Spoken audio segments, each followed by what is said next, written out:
Well, hi. Welcome to the last part. Well, hopefully last part. Maybe we might have a small part after this of today's class where we will solve questions. We also prepared excellent Word to solve the questions.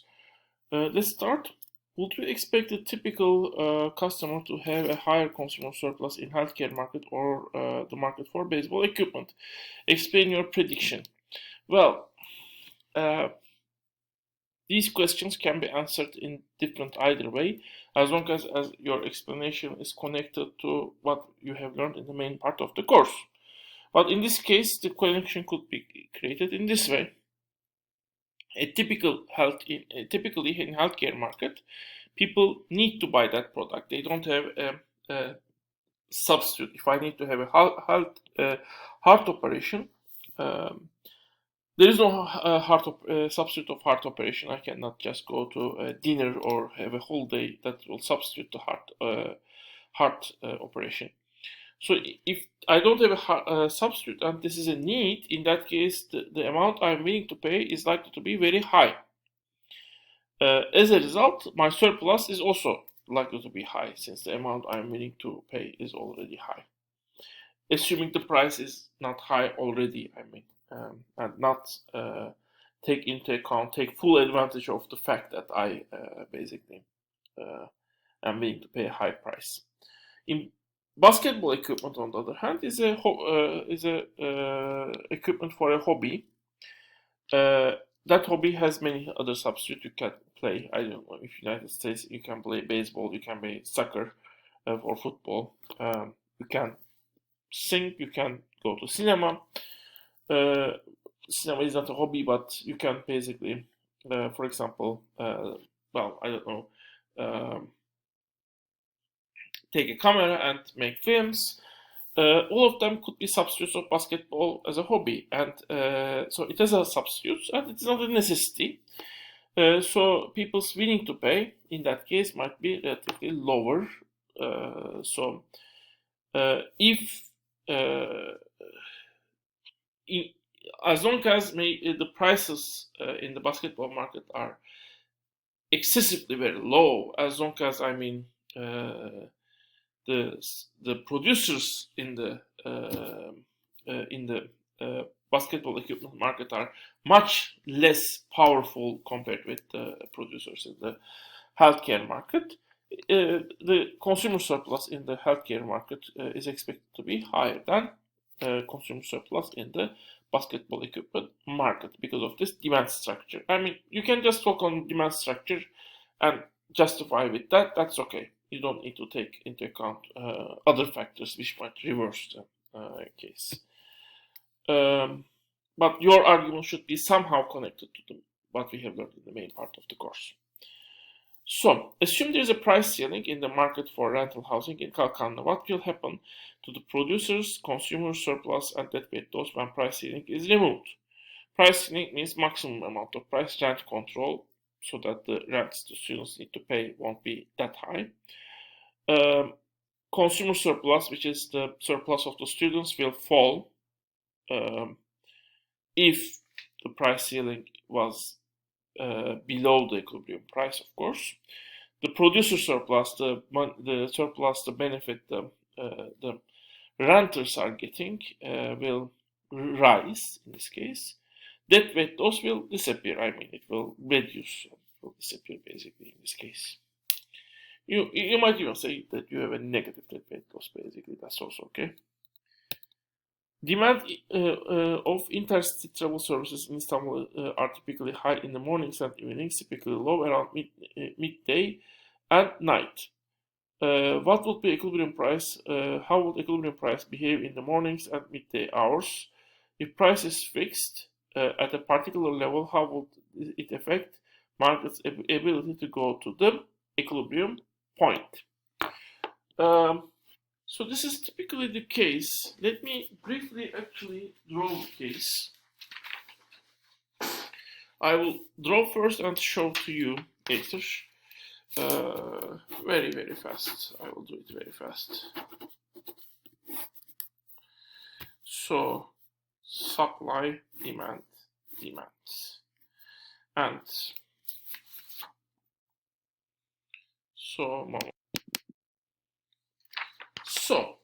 look to that moment. Demand, morning, midday, for example. So in the morning, demand is actually the other way around. In the morning, demand is very high, so the equilibrium price will be very high here, and the quantity will be high. In the midday, the demand is low, so the equilibrium price is also low. Well, if you fix the price,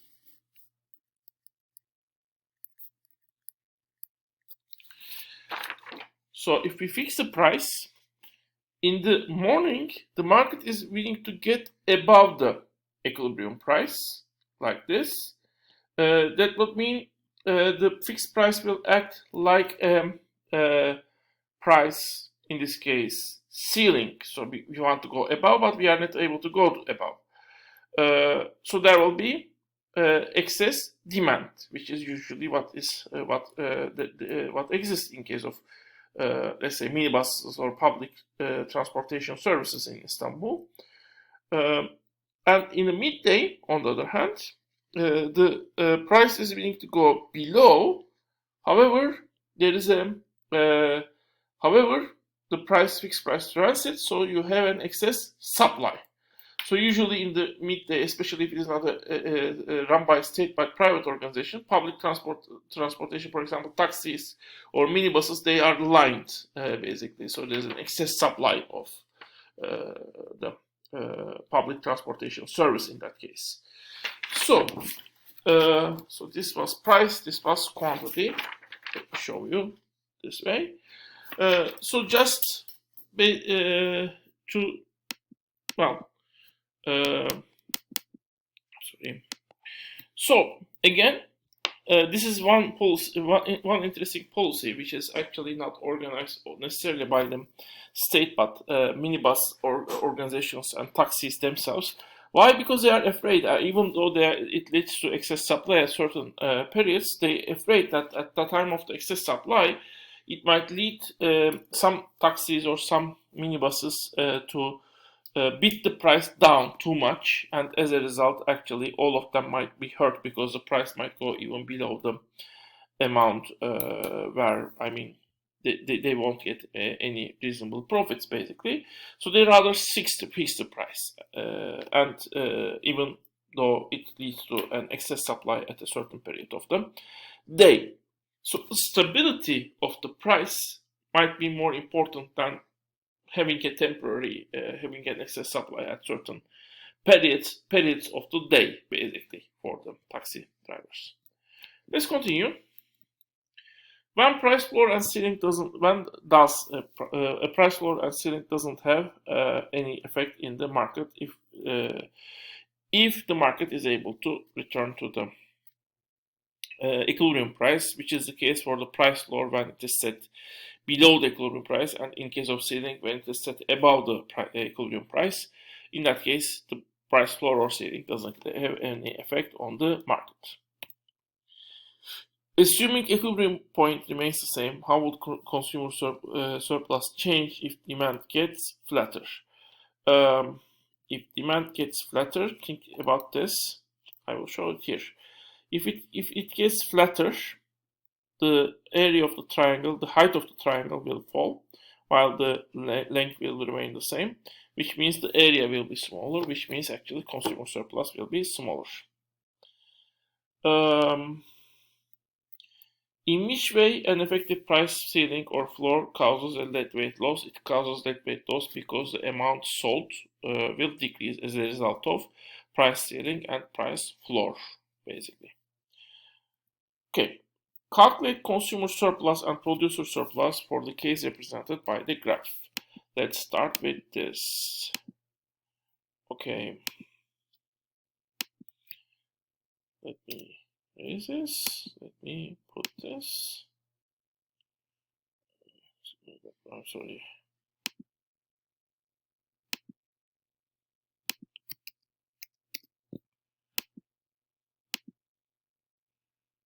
Okay. Let me erase everything. Oh, let me just pass this.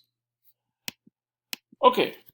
Consumer surplus is 10 minus 2 multiplied by 4 times 0.5. You should be able to get where I got those numbers, so I'm not going into detail of that. It is 16. Producer surplus is 2 minus 0 times 4 times 0.5, which is equal to 4. Market surplus is 16 plus 4, which is equal to 20. So this was my starting point. So the other question is, calculate excess supply and demand when price is fixed at 5, 4, 2, 3, 2, 1. For that, I need to open Excel. Let me, by the way, also pass it here. Okay. So for price, I need to put price, quantity demanded, and quantity supplied, basically. Price is changing from 0 to 1. So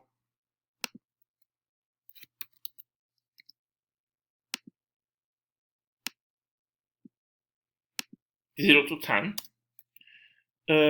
And for each, you can see here, $1 increase or 1 unit increase in price, the supply increases by 2 units. So it starts with 0, it increases by 2 units. At price 0, the demand is 5.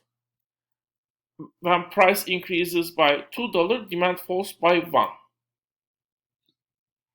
So which means per unit price, the demand falls by 0.5 units.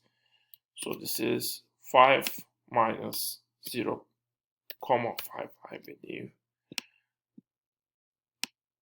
So I want excess demand for the prices. Let me write excess demand. So that means if it will be negative, it is excess supply actually. For 5, 4, 3, 2, 1. So for 5, it is this minus this. So excess, we have a 3.5 excess supply. For 4, we have minus 2 units of excess demand, excess supply.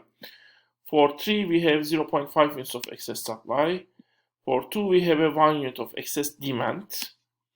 For 1, we have 2.5 units of excess demand. Now, what would be the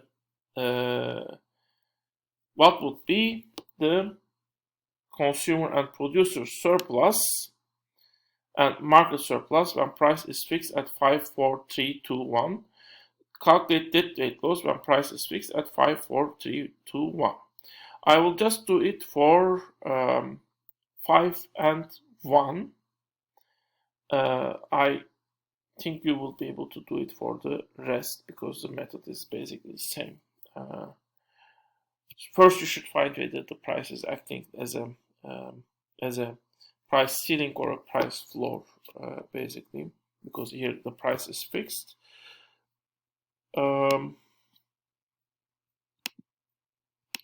So at price 5, that's right, at price is equal to 5.